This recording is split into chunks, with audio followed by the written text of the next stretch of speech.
I was 13 years old when I stopped trick-or-treating. The other kids weren't so eager to give up free candy. But something happened that year. Something awful. My friends, Owen, Drew, and I were trekking out for candy when we came to a house that had a big bowl of it sitting on the porch. A sign above it read, "Please take just one."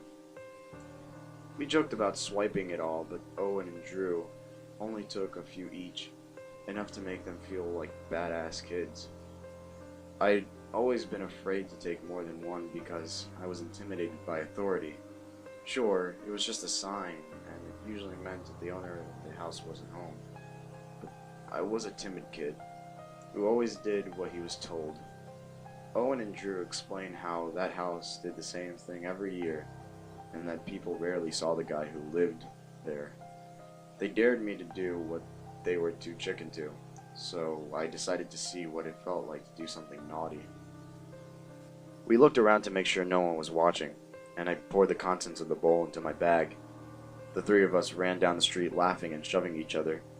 Part of me expected someone to chase after us. In hindsight, I was right to be concerned. At Owen's house, we dumped out and sorted all of our yummy treasures. I tried to offer him and Drew some of the contraband candy, but they refused.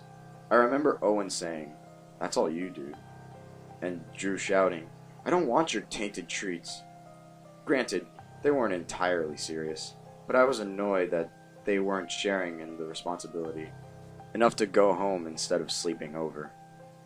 That night, I was torn from a sugar-fueled dream by a hand over my mouth and a knife to my neck. The skin was rough, and the blade was ice cold. It was just slightly pressing into my skin, ready to slit my throat at moment's notice. My body went stiff. I wanted to scream, but then a gruff voice whispered, "Don't make a fucking sound."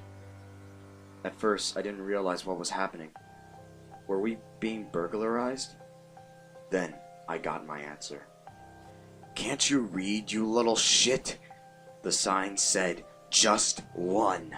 Just fucking one." I'll never forget those words, and the sickening smell of his breath. He went on to explain how every year he would catch kids taking 2 or 3 pieces of candy, which always infuriated him. It wasn't until I took the entire bowl that he finally snapped. Why did I do something so stupid? I was terrified and humiliated at the same time. "You like candy, you little shit?" he asked me, so I shook my head as much as I could, despite his hand pressing against my face. He then removed it, still holding the knife to my neck.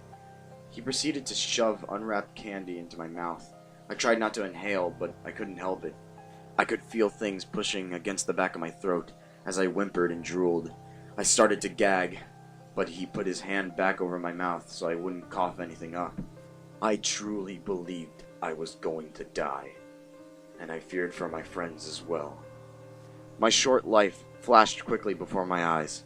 All I could think in that moment was, how could an adult hate children this much? Everything I presumed about them was suddenly a lie. They weren't infallible, and their authority wasn't always law. Fine, so I took all this guy's candy. Did I really deserve to die? As I contemplated this for the first time, expecting to suffocate to death, my father rushed into the room, grabbed my metal desk chair, and beat the living daylights out of the guy. I never loved my dad so much as I did that night.